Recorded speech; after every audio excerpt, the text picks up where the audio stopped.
The streets of the Iranian cities are lit up in fires, choked by tear gas, and echoing with live fire as the revolt escalates and the regime is escalating its response as well. Iran is on the verge of boiling over amidst an ongoing protest with no tipping point so far. However, in a threatening hint to the West, Iran says it will not wait for an attack by the United States or Israel, but may strike first. So welcome to Boots on the Ground. I'm your host, Yair Pinto, bringing you the whole truth about what's happening in Israel. In Iran, an unprecedented wave of protest against the regime continues. The economy has collapsed and the Iranian street is setting the pace for the demonstrations, but they still do not endanger the regime's survival, which this week boasted that the assembly took place of an internal defensive dome at the nuclear reactor has been completed. Iran's supreme leader also questioned Israel's intentions after reports of claiming messages that were delivered through Russia that claimed that avoiding an attack stems from the strength of the Iranian people. Also, the Iranian Defense Council published an unusual threat that for the first time hints that Tehran does not rule out a preemptive strike against Israel, but will Israel strike first with United States support? And another question that people are asking is whether the Mossad is steering up these protests. One reason for asking is that on the 10th day of the protests, Israel's foreign ministry posted a message on X in Persian, reminding the Iranian people that their government spends an average of $7 on taking care of each one of them, while spending $1,800 on every Hezbollah terrorist. Israeli intelligence is also exposing secret meetings between the Iranians and the Houthis to coordinate a response to a possible attack. And meanwhile, in the Gaza Strip, Hamas is watching with concern the broad protests in the Islamic Republic, which could affect it economically and militarily. Hamas is already finding it hard to operate in the Gaza Strip, and we'll take a look at their current status in today's report. In the northern arena, Hezbollah is preparing for a war, and Lebanon's internationally recognized government is turning a blind eye while preparing for continued Hezbollah disarmament or for a possible Israeli operation. The Lebanese government is also expected to announce the completion of the first stage of disarming Hezbollah this week, which focused on the southern Lebanon area, as well as a move to dismantle it in the area north of the Litani River, where Lebanese media reported that an intensive Israeli attack is expected in the coming days.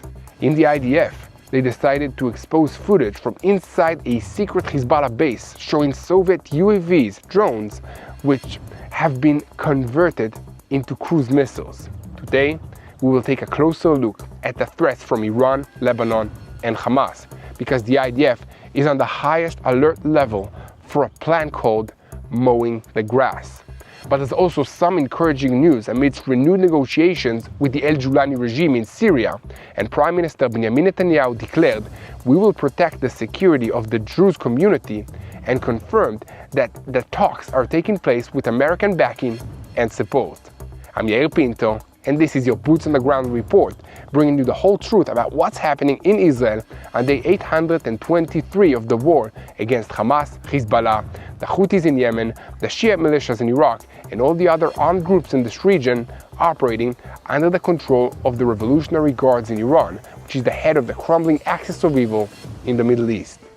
A moment before we begin, I want to call on you to keep spreading the truth. In the war against anti-Israel propaganda and anti-Semitic fake news that has taken over the global media, we are here to stand and bring the truth about what's happening in Israel. So help us share this content and make sure to subscribe to this YouTube channel. In Iran, after a particularly active night of protests, the fire this morning is already burning inside the alleyways of Tehran. Not as a metaphor, but in reality, markets were lit in the heart of the bazaars. Tear gas was fired into enclosed spaces, and footage emerged of live fire being used against the protesters by the security forces. However, protesters say that they have reached a breaking point where there is nothing left to be afraid of. 10 days into the current wave of protests, Iran looks like a country trying to keep a lid on a pressure cooker, but every night more bolts come loose. The protest began on December 28 in Tehran against the backdrop of the collapse of the rial, the Iranian currency, raising food prices and the worsening daily hardship.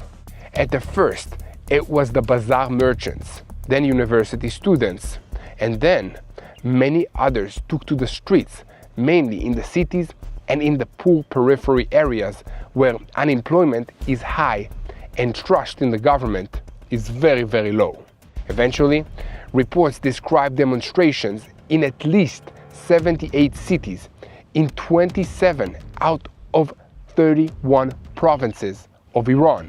But behind the numbers, signs of escalation and violence are also emerging, including police stations that are set on fire, government buildings that are attacked, police and also security forces that are injured, and at times local withdrawals by the forces, moments that accumulate into a feeling that the psychological barrier of fear has been broken. However, the story is not the same everywhere. On one hand, testimonies speak of security forces using tear gas and also rubber bullets to violently disperse every small gathering, and even attacks on wounded protesters trying to get treatment at hospitals. On the other hand, in that very same space, opposite messages also arrive, almost surreal, including a statement by the police commander of Abandana that said that the residents of the city are exercising their right to protest within the constitution of the Islamic Republic, and that the police and the security forces stand beside the people, with the people, and within the people. If that becomes more common, it would be a sign that the regime really is losing control, because the willingness of the security forces to use violence is really the only thing standing between the protesters and the regime.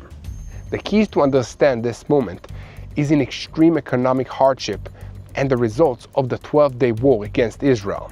The economic figures mentioned in recent reports are stark, including inflation of around 42%, a sharp rise in the prices of basic goods, and catastrophical low average monthly wages.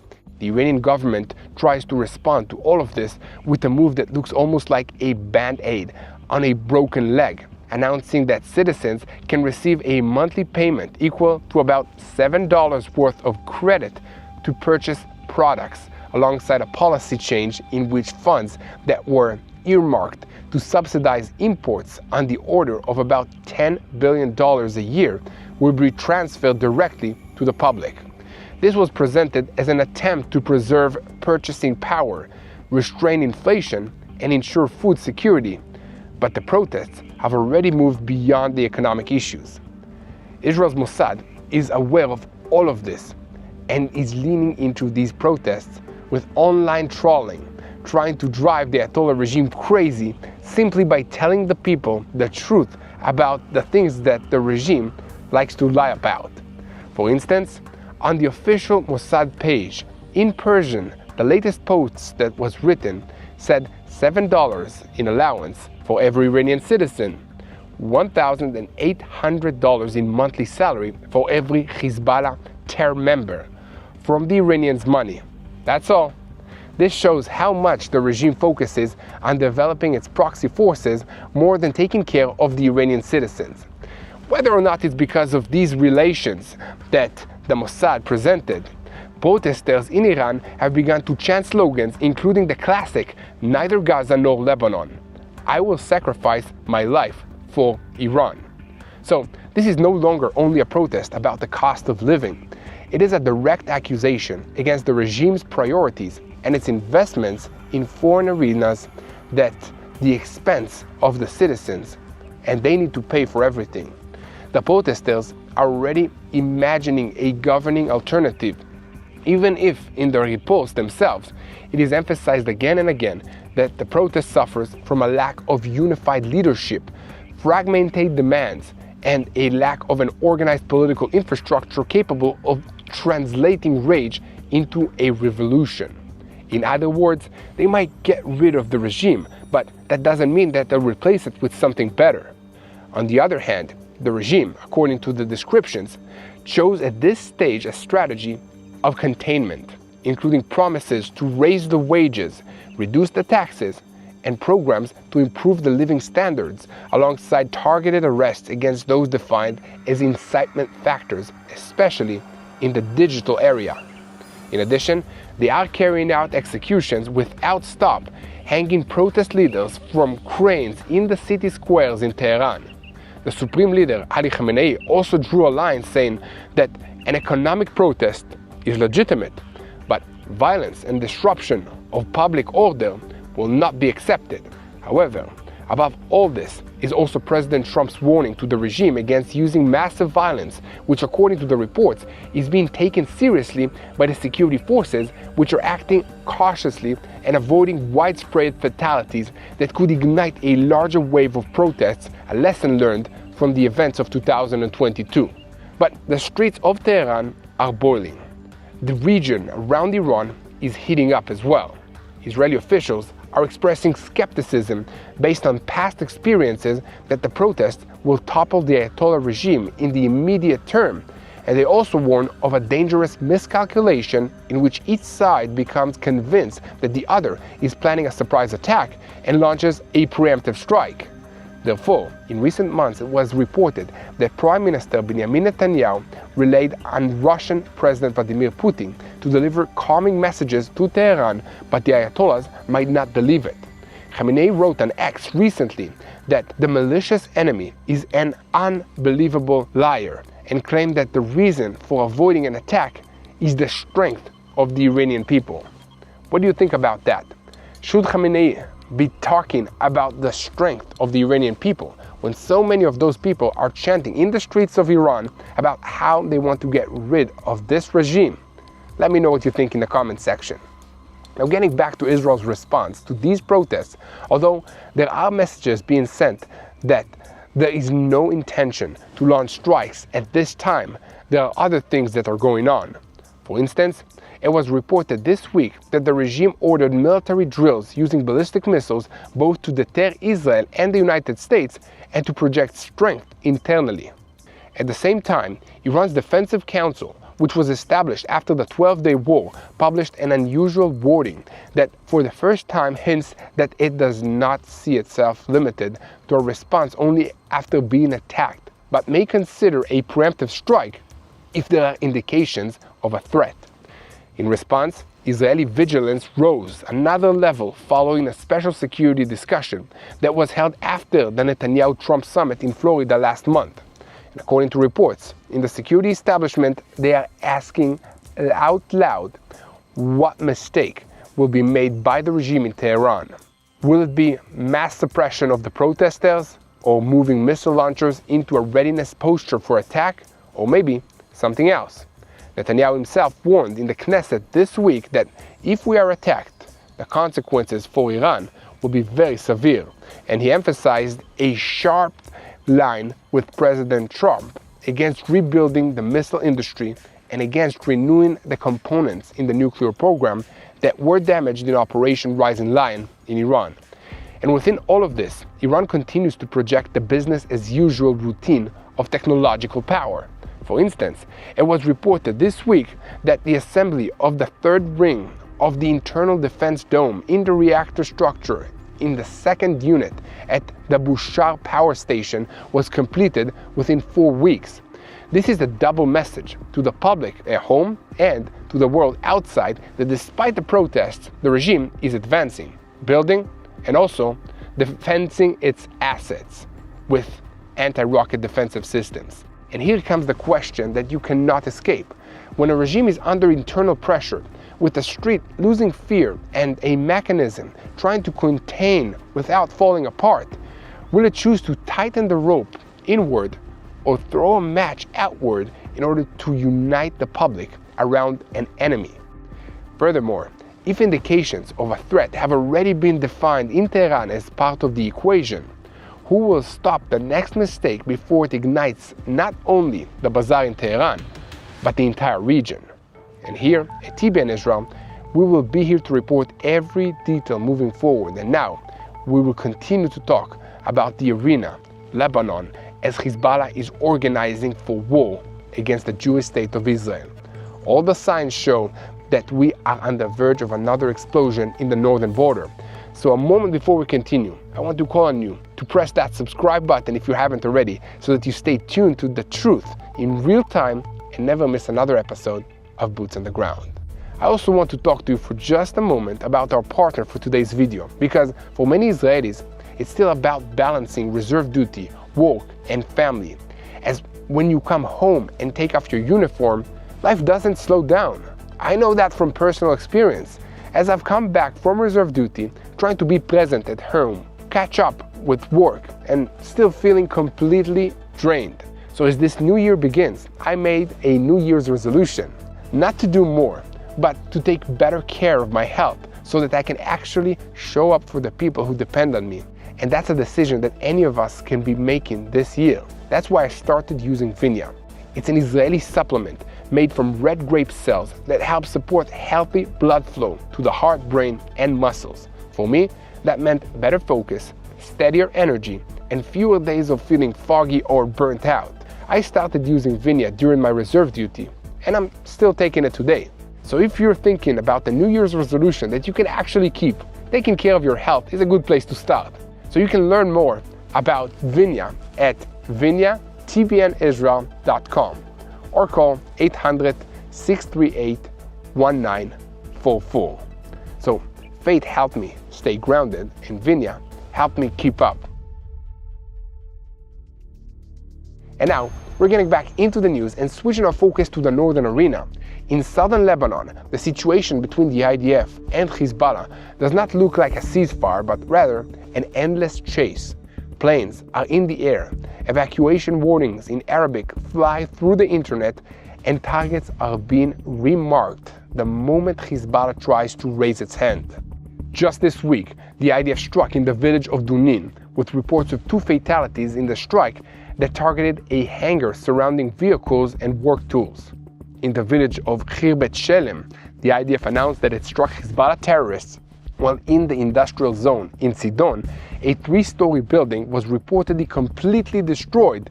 It is the same picture that repeats again and again and again. Every time an attempt by Hezbollah to rebuild terrorist infrastructure is detected, it is demolished. In the IDF, they speak in terms of dismantling infrastructure like ammunition depots and military buildings, including tunnels and also bunkers. In one of the latest strikes, it was reported that the Air Force bombed 2 Hezbollah underground terrorist infrastructures after rebuilding attempts and activity were identified at targets that had already been struck in the past. Before the strikes, the IDF spokesperson in Arabic, Colonel Avichai Aderi, published an evacuation warning to 4 villages, while on the ground itself, the IDF announced that it eliminated 2 Hezbollah terrorists who were engaged in the rebuilding of military capabilities in the Jamaniah area in southern Lebanon. From Israel's perspective, a ceasefire is not a period of quiet, but a window in which Hezbollah tries to catch its breath, and the IDF tries to prevent that from happening. Then came the images that complicated the official Lebanese narrative, because inside the Hezbollah facility in southern Lebanon, footage was published of weapons that were dismantled into parts. And according to a missile expert, these are old Soviet UAVs that were adapted to be cruise missiles, a system with a flight range of hundreds of kilometers, a wingspan of about 2 meters, and a warhead that can carry up to 300 kilograms. In simple words, an old Soviet drone aerial target that became a cruise platform capable of carrying a heavy bomb over distances. And that is exactly the kind of capability that Israel is trying to erase, because it gives Hezbollah the ability to launch deep strikes into Israel, and not only to threaten the border. Here the diplomatic drama enters, because the Lebanese government is expected to announce the completion of the first stage in the state's weapons consolidation plan this week. That means disarming Hezbollah south of the Litani River and moving to the next stage north of the Litani. The commanders of the Lebanese National Army, General Rudolf Haikal, is supposed to be present and concluding the report, and the Lebanese president Joseph Aoun claims that the Israeli strikes raise many question marks and that they are meant to thwart efforts to stop the escalation, while calling on the international community to intervene. And at the same time, in the IDF, they are preparing an advance campaign aimed at presenting to the Lebanese residents and to the world a simple claim: Lebanon did not meet its commitments, and Hezbollah remains armed with thousands of missiles and offensive weapons and are ready to strike. Military intelligence and the Northern Command continues to gather intelligence on the locations of the depots, headquarters, and camps in order to expose the gap between the declarations in Beirut and what is happening on the ground. And this gap does not disappear even within Lebanon, as various sources describe how Hezbollah insists that the United Nations Security Council Resolution 1701 applies only south of the Litani River, closer to the border with Israel, and everything north of it is an internal Lebanese matter within a defensive strategy. The organization's Secretary General, Sheikh Naim Qassam, already called on the internationally recognized government not to obey external dictates, which includes the fact that the government is the entity actually demanding that Hezbollah disarm, but it ignores it. And this was happening before there was any external pressure from anyone. However, the result is the same dangerous point. The Lebanese government announces stages. The Lebanese army talks about raids and tunnels, but Israel and the United States look at the images, at the weapons, and at the building attempts, and understands that the disarmament is far from complete. And above everything hovers Iran, because even as the regime is busy suppressing internal dissent and protests, Israel is warning that Tehran is still looking to pour its money and rebuild its central arm in Lebanon, Hezbollah. If so, the question that you cannot escape is this: when the next stage is supposed to move north of the Litani River and the intelligence continues to expose infrastructure and rebuilding, will Lebanon's national army really disarm Hezbollah, or will the IDF decide that it is the one that will finish the plan in the only way that it knows, to go in with full force against the terrorist organization? And here at TBN Israel, we will continue to report on every development on this subject, so keep spreading the truth. And now we will go to the Gaza Strip to see what's happening with the Hamas terrorist organization. But first, I want to once again invite you to be part of a team, leave a comment, hit the like, and hit that subscribe button. In Gaza, it seems that the war has ended, so to speak, only on paper. But beneath the surface, Hamas is signaling something completely different. Business as usual, re-entrenchment, and governance rising again out of the ruins.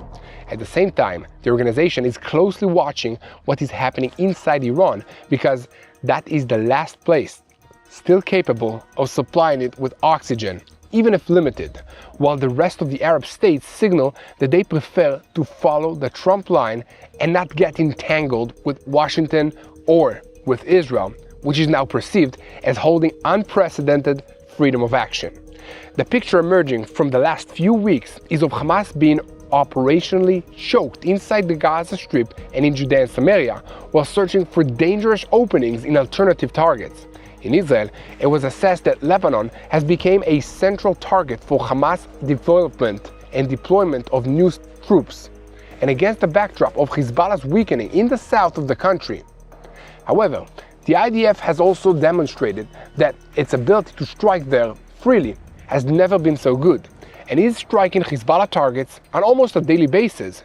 It has also begun to strike Hamas targets in Lebanon as they appear. And furthermore, the removal of Nicolas Maduro as dictator of Venezuela by the Americans last week has also removed a vital source of revenue for Hamas, which was part of the global Iranian-backed network of narcotics trafficking and money laundering that the Maduro regime facilitated. One IDF source claimed that losing access to this network means that the IRGC now has less than 10% of the power that they had before to support their terror proxies. But even as the diplomatic channels narrow, the money inside Gaza continues to work. According to reports in Israel, Hamas came to the war with large cash reserves that were kept for the day of reckoning. And at the start of the fighting, it was even claimed that cash was looted from a bank in Gaza and then hidden. In the IDF, they admitted that during 2025, tens of millions of dollars entered the organization, and assessments were presented that at least hundreds of millions of shekels in cash are still inside Gaza. Also, since the ceasefire, Hamas has renewed wide-scale tax collection systems on goods arriving by trucks from the private sector at rates of 15% to 25%, an additional tax on sales in the markets, and another income engine through the currency exchange with commissions that can reach as high as 40%. The security establishment also identified smuggling of dual-use materials and even tobacco, an expensive commodity that creates yet another layer of income for Hamas. As the saying goes, there's never been a better time to quit smoking, and that's as true it is in Gaza as it is anywhere else. But within all of this, the Hamas terrorist organization is also trying to rewrite the narrative. In a document that is summarizing about 2 years of war, it presents Al-Aqsa flood as a historic turning point, ignores internal criticism, and tries to cement itself as a central player that will remain part of a Palestinian society while it prepares for a rehabilitation and choosing new leadership. However, the question already is pounding on the table is very simple and sharp. If Phase B is supposed to bring demilitarization and disarmament of Hamas, will Israel and the mediators move from words to a mechanism that also chooses the money, the trucks, and Hamas's control on the ground before business as usual becomes the next round? So what do you think about that? Let me know in the comments section. And now we're switching our focus once again to Israel's south, in the heart of the stormy sea, and under the shadow of a campaign bubbling from within Tehran, the Houthis are again placed on Iran's game board, not as a local force in Yemen, but as an arm looking for the next activation moment.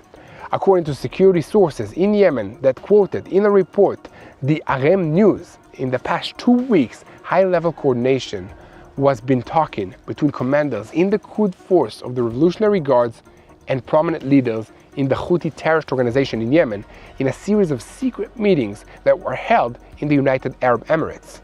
These were not symbolic gestures, according to the report, but operational meetings at whose end joint situation rooms were established, roles were divided, and orderly scenarios were built for a response in the event of a direct Israeli-American attack on Iran. And according to that report, the parties' working assumption is that the window of time for achieving calm has closed, and that any broad strike against Tehran will be accompanied by an attempt to neutralize its arms in this region, first and foremost Hezbollah. Therefore, an array of alternative arms is needed that can generate pressure without wearing down capabilities too early. Sources in Sana describe participation of field officers from the Quds forces alongside Houthi military and security commanders, with the discussions focusing on a graded response and not an all-out and immediate confrontation, raising the price of a strike, controlling the tempo of the escalation, and activating levers at the right timing. The leaked plan includes mainly 2 options: a renewed threat to shipping lanes in the Red Sea, while avoiding a full blockade so as not to trigger a broad international response, and the launching of long-range missiles and UAVs without calculated rules that do not break everything at once. The message, according to the sources, is not a declaration of war, but preventing it by turning any strike against Iran into a prolonged multi-front campaign that is hard to close quickly. And the big question is this: as the pressure on Iran grows and it looks for levers of power outside its borders, will the next point of revenge begin in the Red Sea, or in a long-range launch that will reignite the entire arena? We do not know, but whatever happens here at TBN Israel, we will report about it. And from here, we'll move to our studio in Jerusalem, where TBN Israel director Samuel Smadja just did an interview with William Conning. So over to you, Samuel. Thank you, Yair, and shalom to you once again at the TBN studio overlooking this beautiful city of Jerusalem. And today I have a special friend. Many of you know him, Mr. William Koenig. Shalom. Thank you, Samuel. William, you're a great friend of Israel. You've been here 38 times. You're coming again and again and again. You are a White House correspondent. You love this part of the world. What brings you back all the time? You know, Samuel, I was blessed to be in Dallas and got real involved with Dallas Theological Seminary. And, you know, we had some of the great prophecy teachers, Wolverd, Pentecost, Ryrie, and I always have loved the state of Israel. It's just something that's in my very being. But to be able to be educated on the biblical significance of the state of Israel and the fact that Jerusalem is God's time clock was just so interesting to me. And I was in commercial real estate for 20 years and felt like doing something different. The Lord called me out. I started doing a weekly news report that would go out by fax at that time, even before the internet, every Sunday to all the major ministries in America that were pro-Israel, like Kay Arthur, John Hagee, and others. And then we moved to the internet and started posting news every day of the year, world news that's biblically relevant. And you know, and then I started noticing patterns. Every time we would put pressure on Israel to divide their covenant land, or Arafat was in America, we'd have these enormous catastrophic events the same day or within 24 hours. So I followed those patterns, wrote a couple books. My latest, Eye to Eye, Facing the Consequences of Dividing Israel, documents over 126 events when we applied pressure on Israel to divide their land. You really believe? Absolutely. Every time America or the world is putting pressure on Israel, something happened? Absolutely, to divide their covenant land. It's pressure having to do with the covenant land of Israel. George Herbert Walker Bush was in Madrid, Spain. He started the peace process. October 1991, the famous storm, the perfect storm, was slamming into his home in Kennebunkport, Maine, as he's calling on Israel to give back the land from the Six-Day War. And it's one event after another. 17 days before the 9/11 terror event of 2001, George Bush was working with Crown Prince Abdullah of Saudi Arabia on a two-state plan, something his dad or Bill Clinton would have never done. And they finished the work on 9/10, and then 9/11 happened. And the Lord reminded me the God of Israel did not produce the evil of 9/11, but he didn't stop it. And then Hurricane Katrina. I mean, it actually began 6 hours after George Bush congratulated Ariel Sharon on making that courageous decision to move 9,500 Jews out of their homes and synagogues in those 24 settlements in Gush Katif and the 4 settlements in Samaria. And Katrina slammed into the U.S. coast. Let's talk about current events. We're 2 years after 7th of October. No doubt probably the worst day for the people of Israel since the establishment of Israel. I'd love to hear your perspective. First of all, your perspective as a White House correspondent, and second of all, your perspective as a Christian. On September 23rd, Benjamin Netanyahu was at the UN General Assembly giving his vision of a future Middle East. Everybody was looking at him as a man of peace. The day before that, Crown Prince bin Salman was on national TV with Bret Baier of Fox News talking about the possibility of this Israeli-Saudi normalization agreement. Our concern as Christians and my Jewish friends is what is Netanyahu giving up to appease the Saudis in order to get this deal? And then October 7th. It reminded me the pattern of October 7th was so similar to the pattern of 9/11, 2001, when God lifted his hand of protection for that brief moment. So the question here, or the point here is, what was Netanyahu about to do with the Saudis? Did this bring judgment? Number two, after that event, after that tragic event of October 7th, Israel eliminated most of the leadership, or almost all of the leadership of Hamas, wiped out Hezbollah, took down the missile defense system in Iran. That curse ended up becoming a blessing where Israel pretty much eliminated all of their risks at that time. So that was our perspective. Obviously, it tore at our heart to see this. My wife, Tanya, and I have been here quite a bit since October 7th and know what it has done to the country. But at the same time, once again, the God of Israel is going to protect his Abrahamic covenant land. So let's talk about the God of Israel. You've been 20 years in the White House. I'm sure you saw the hand of the Lord coming and defending his people, his small nation in the White House. what I always look at is Genesis 15:18. And I look at the biblical significance of the Abrahamic covenant and the covenant land. And by observing these events, the greater the pressure on Israel to comply, the greater the catastrophe in America. A 30-year correspondent at the White House told me George Bush never got over the damage of 9/11 and Katrina. It completely disrupted his administration. And any time when we see a president applying pressure on Israel, the Lord intervenes. I mean, despite the tragedy of October 7, it gave Israel the opportunity and the support of America to take care of business. So that curse ended up being a blessing. In America, Sammy, we have 100 million people that attend church, Protestants and Catholics, that have no understanding of the biblical significance of the state of Israel today. 35% of the church, which you have many friends in that evangelical part of the church in America, stands and supports the state of Israel.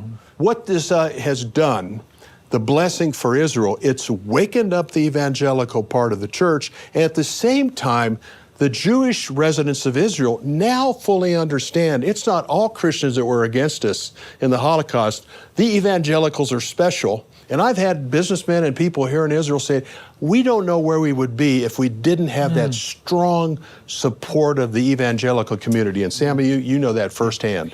7th of October was a terrible war. But 7th of October also brought something else. I'm talking about anti-Semitism and anti-Zionism. And it reminds us almost the 1930s in Europe. Anti-Semitism rose in a way we never believed. Where do you see your role in that? Where do you see the role of the church? And I'm talking about the church in large. Well, that's a great question. I remember Ron Dermer briefed us at the embassy in Washington just before he was the ambassador. And he briefed the Christian group one month and he said, the anti-Semitic root from the Holocaust has gone underground, but it's going to resurface. And that was very prophetic. This all came out of the October 7 event. I was on national TV and radio interviews immediately, and I said, it'll be a couple weeks, the world will be appalled and be with Israel. But once Israel starts defending itself, they're going to flip. That's exactly what happened. Exactly what happened. And tragically, the propaganda machines that in the CNN, BBC, I'm just going to call it like it is, New York Times, The Guardian, and others that are against Israel, this was fuel to the fire. Where do you see the role of the church? Well, since I've been at it for so long and I've been involved in a lot of the think tanks and planning for this, at the NRB this year, the National Religious Broadcasters Convention, it was in Grapevine, Texas, we, along with ICEJ, Israel Allies Caucus, ourselves and others, signed a letter to President Trump calling for sovereignty, that Judea and Samaria, that he would acknowledge Judea and Samaria's sovereign right. So Tanya and I write articles every week. Tanya writes 2 or 3 a week. And our whole purpose now is to wake up the part of the church that we can get to. And I say this in many meetings. I really think being born again is the difference, because I've been in these meetings since the Israel Allies Caucus formed 20 years ago, and we're at the embassy in Washington, D.C., and they're going, what do we do? How do we approach a church? Sammy, the only part of the church that's really caught fire and continues to stand for Israel is the evangelical born-again part of the church. The challenge for us is getting the Protestants and Catholics to understand that there is a biblical significance to the state of Israel. I mean, it's nice to preach to the choir, but how do you defend people who don't see the importance of Israel? First of all, the choir wants to be informed. You want them fired up and passionate because they have a lot of influence in family and friends and wherever they're placed. You know, I've spoken in Methodist, Lutheran, Episcopal churches. I've spoken and they just don't get it. They don't receive it like we do. Eventually, if they look at Israel's right to be a member of the international community, to continue to provide many incredible things in science and agriculture and medicine to the international community, and that's all they want to do, is to be left in peace and security. But for some reason, the other part of the church can't comprehend that these countries around it want to eliminate the state of Israel, this tiny sliver of land, which is less than 1% of the entire Middle East. They can't comprehend that. We have our own battle right now, and I tell you, we're ready for it, and we'll stand up against it. The return of the Jewish people to Israel. Is it an historical thing for you, or is it a prophetic thing?